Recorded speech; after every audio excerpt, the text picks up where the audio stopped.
Shalom,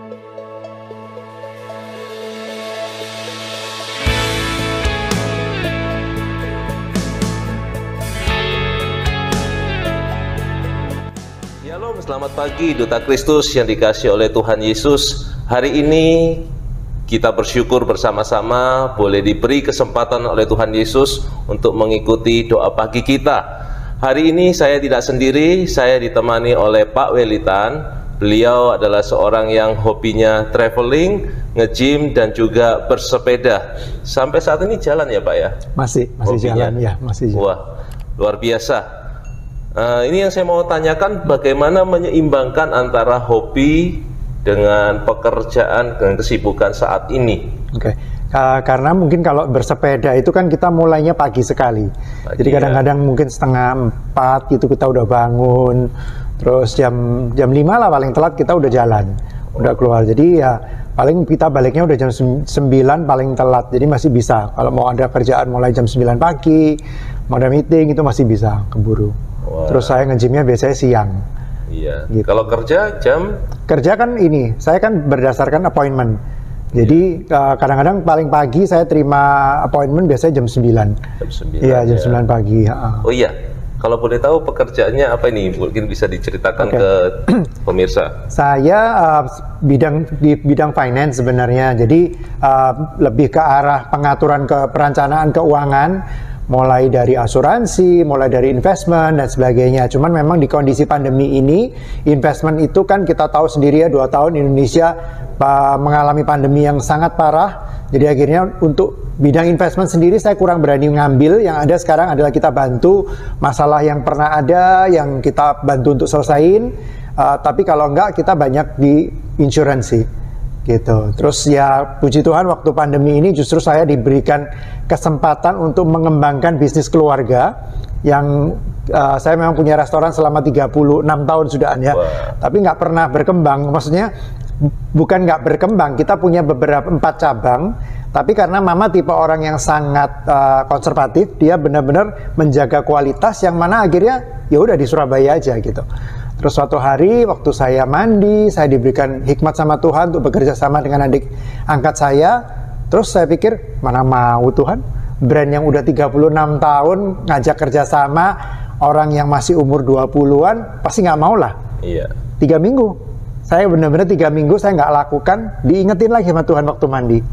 Akhirnya terus saya chatting something, tiba-tiba si adik saya ini Billy, dia bilang, loh kok saya ini udah doa loh 1 bulan lebih minta kerjaan sama Tuhan, tapi ternyata ini jawabannya gitu. Dan memang thanks God ya, jadi kadang kita kalau disuruh Tuhan tuh jangan sok keminter istilah bahasa Surabayanya ya, sok mikir gitu. Wah, luar biasa.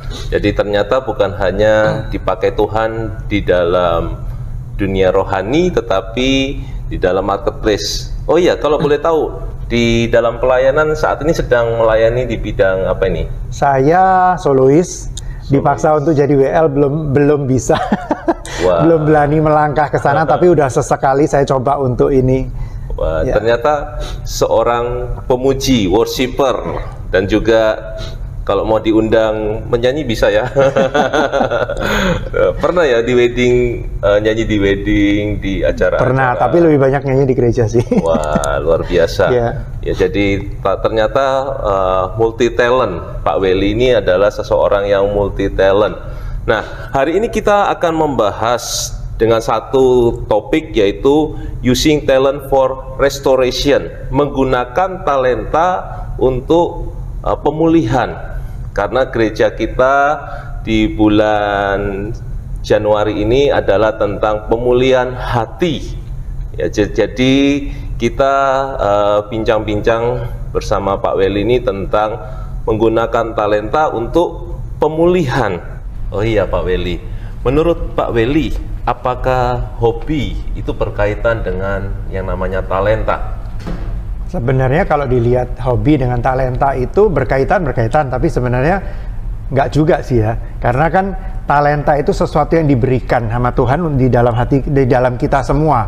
Sedangkan hobi itu kan apa yang kita sukai gitu.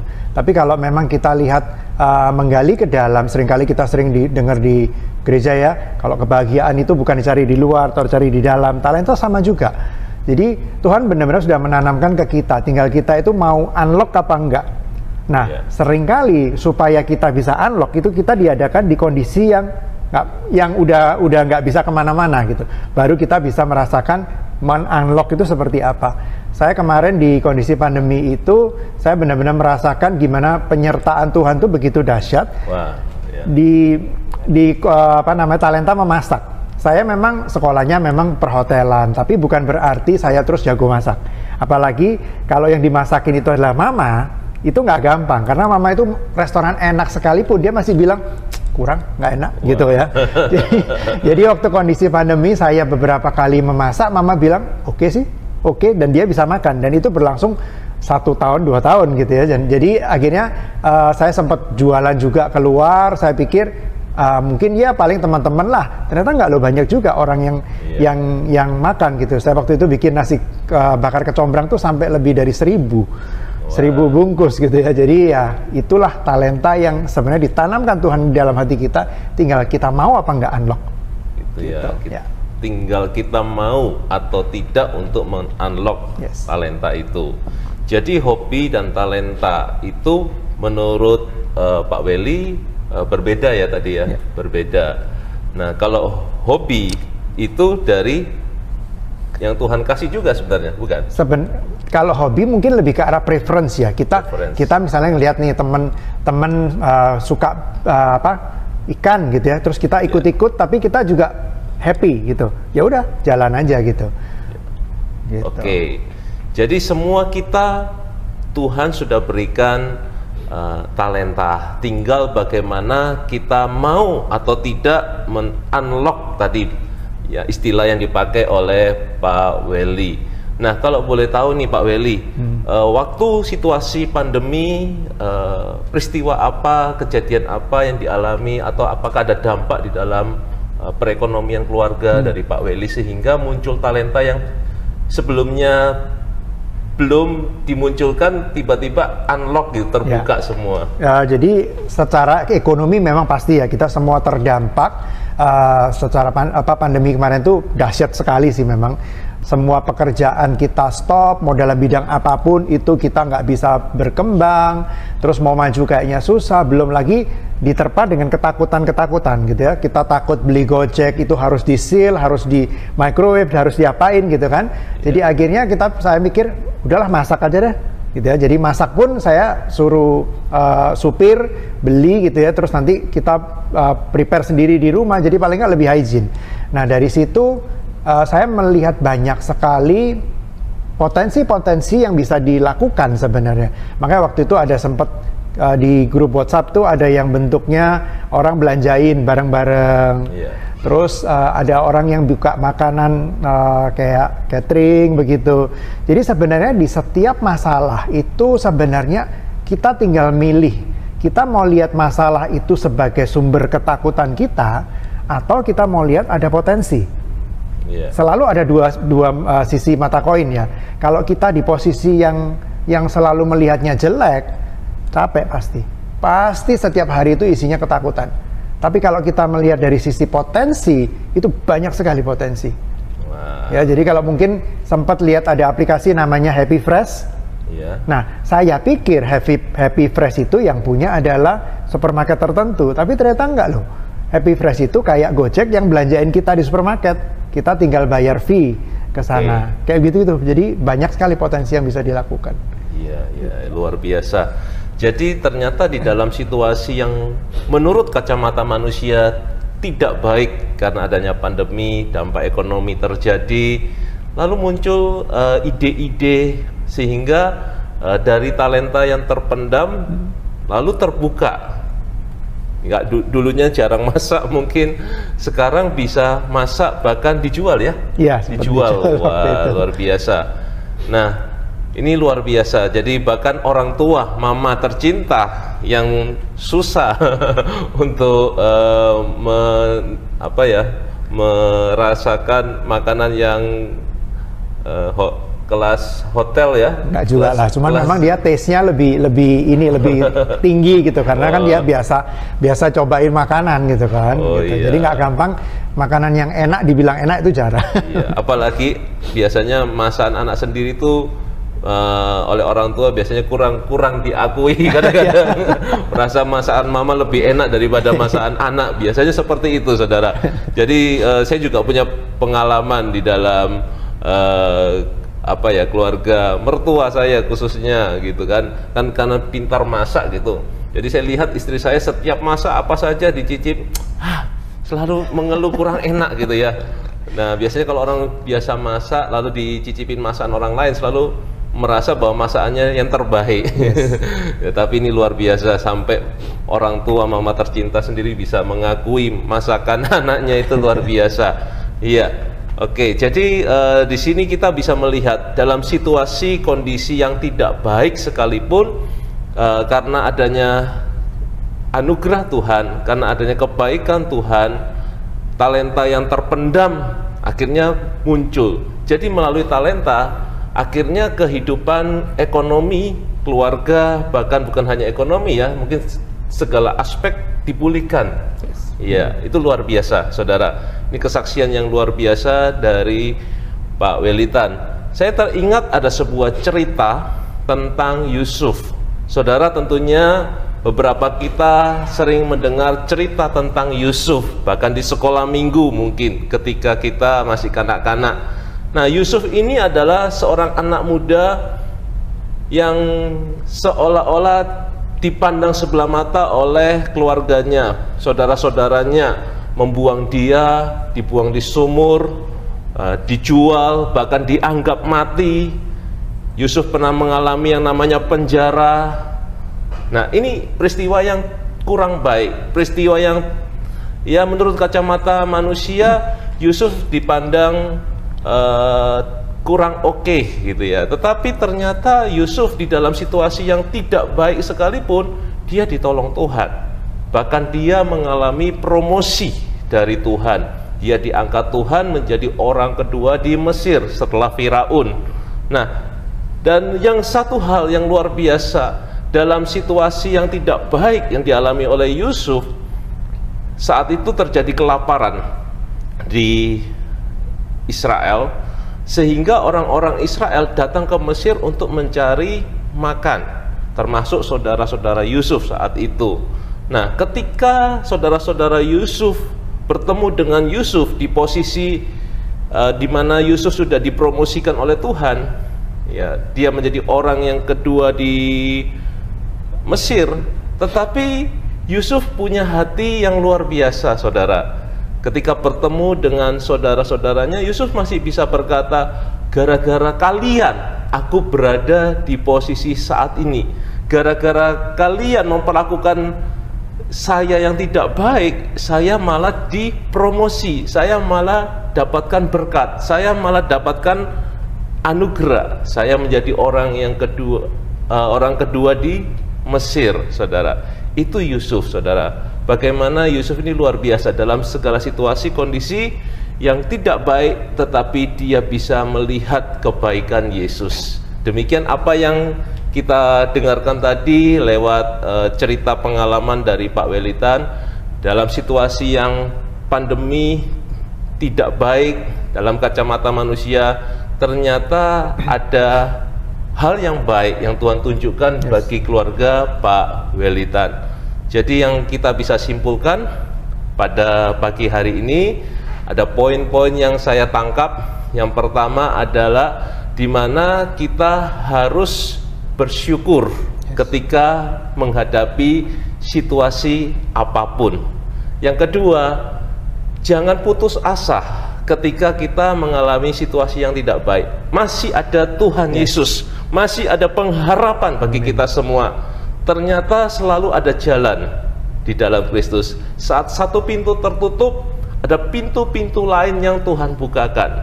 Saya sendiri juga punya pengalaman, Pak Weli. Bagaimana saya dalam situasi pandemi pun ditolong oleh Tuhan. Ya, kami seorang full timer, ya, kami mengalami pemotongan juga. Kita memahami keadaan gereja saat itu. Jadi tentunya kita sih belajar untuk bersyukur, menerima apa yang ada. Secara manusia kurang, pasti kurang. Kami masih punya beberapa cicilan rumah, ya masih ada cicilan-cicilan yang lain. Ternyata harus dipotong, saudara. Tanpa dipotong aja kurang, ya artinya kurang secara manusia, tapi selama ini selalu tertutupi tepat pada waktunya pertolongan Tuhan. Nah, ketika mengalami situasi pandemi, mengalami hal yang kurang baik bagi keluarga kami belajar melihat Yesus. Kami belajar memandang Yesus. Ternyata apa yang terjadi? Tuhan memberikan kami ide bagaimana menjual sesuatu. Saya secara pribadi sebagai full timer dari kecil sampai menjadi saat ini nggak pernah punya pengalaman berdagang, saudara. Tetapi puji Tuhan punya pendamping hidup yang Tuhan berikan untuk memperlengkapi dalam pelayanan kami. Nah, istri saya punya background pedagang. Jadi dia punya ide untuk menjual APD waktu itu, alat pelindung diri. Apalagi saat itu situasi COVID-19. Nah, jual hand san, jual masker, jual baju hazmat, ya apa aja yang pokoknya kaitannya dengan pelindung diri dari virus COVID ini saat itu. Nah, dari situ Tuhan memberkati kami. Ada aja berkat itu. Ada caranya Tuhan untuk mencukupkan kebutuhan keluarga kami saat itu. Ya, jadi ternyata bukan hanya berhenti sampai di situ, Tuhan masih menolong lagi. Nah, waktu harga APD mulai menurun, dulunya kan meroket itu. Bahkan satu masker aja satu kotak gini isi 50 bisa 400.000. Ya, lalu terjadi penurunan. Malah hal itu Tuhan kasih ide baru lagi. Ide jual alat dapur. Secara manusia ngapain jual alat dapur? Orang makan aja susah kok jual alat dapur. Mana ada yang beli? Ternyata justru di situ Tuhan tolong lagi. Ya, lewat jual alat dapur malah banyak pembelinya. Nah, disitulah Tuhan mulai menutupi segala lubang-lubang dalam ekonomi keluarga kami, ditutupi satu persatu. Kemudian bukan hanya berhenti sampai di situ lagi, malah Tuhan kasih waktu itu usaha frozen food, saudara. Nah, tiba-tiba kok muncul usaha frozen food. Nah, dari salah satu pelanggan malah mengarahkan kami untuk berjualan frozen food. Nah, itulah pengalaman kami ditolong Tuhan.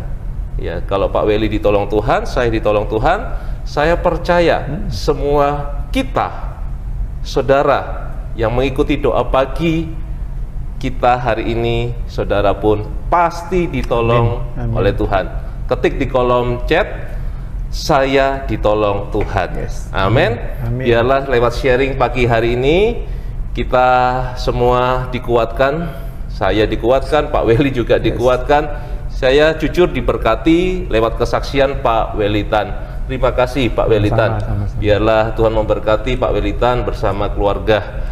Di dalam Kejadian 45 ayat 5 firman Tuhan berkata demikian, tetapi sekarang janganlah bersedih hati dan jangan pula menyalahkan diri sendiri, karena kamu telah menjual aku ke sini untuk menyelamatkan kehidupan. Elohim, dialah yang telah menyuruh aku mendahului kamu. Ungkapan ini adalah ungkapan Yusuf ketika bertemu dengan saudara-saudaranya. Dia berkata bahwa jangan bersedih hati, jangan menyalahkan diri sendiri. Di sini kita boleh melihat ternyata Yusuf melihat dari kacamata yang berbeda dari yang lain. Yusuf melihat bahwa apa yang telah dilakukan oleh saudara-saudaranya itu adalah kebaikan Tuhan di dalam dirinya. Dia bisa bersyukur. Dia tidak menyalahkan saudara-saudaranya. Secara manusia mungkin sebelum-sebelumnya bisa saja Yusuf berkata, oh kurang ajar ini, oh kalian memperlakukan aku nggak baik ini. Tetapi ternyata Yusuf ketika bertemu dengan saudara-saudaranya, dia mengatakan kepada saudara-saudaranya, jangan bersedih hati, jangan menyalahkan diri sendiri, karena aku ada di sini, aku ditempatkan di Mesir untuk menyelamatkan kehidupan. Ingat bahwa saat itu di Israel terjadi kelaparan, dan Mesir ini berlimpah saat itu, dan Yusuf berada di Mesir untuk memberkati orang-orang yang kelaparan di Israel, termasuk saudara-saudaranya sendiri. Jadi saudara, di sini kita diingatkan oleh firman Tuhan bahwa ternyata dalam segala situasi yang kurang baik yang kita alami, kita diajar untuk melihat dari kacamatanya Tuhan, kacamata yang berbeda dari kacamata manusia pada umumnya. Mengalami kejadian yang tidak baik, mengalami kejadian yang buruk, mengucapkan kata-kata yang tidak baik, bersungut-sungut, no. Tetapi hari ini biarlah semua kita mengucapkan hal yang baik. Kita boleh mensyukuri. Ternyata di dalam hal yang tidak baik sekalipun akan muncul sesuatu yang baik, muncul pemulihan. Hati daripada Yusuf benar-benar dipulihkan, saudara. Sebelumnya bisa saja Yusuf sakit hati dengan saudara-saudaranya, tetapi di sini kita boleh melihat, mendengarkan statement dari Yusuf sendiri, menghiburkan kepada saudara-saudaranya, jangan bersedih hati, jangan menyalahkan diri sendiri, karena aku ada di sini untuk menyelamatkan kehidupan, sebagaimana Yesus juga ada hadir bagi saudara untuk menyelamatkan saya, untuk menyelamatkan setiap saudara. Amin. Tuhan Yesus memberkati.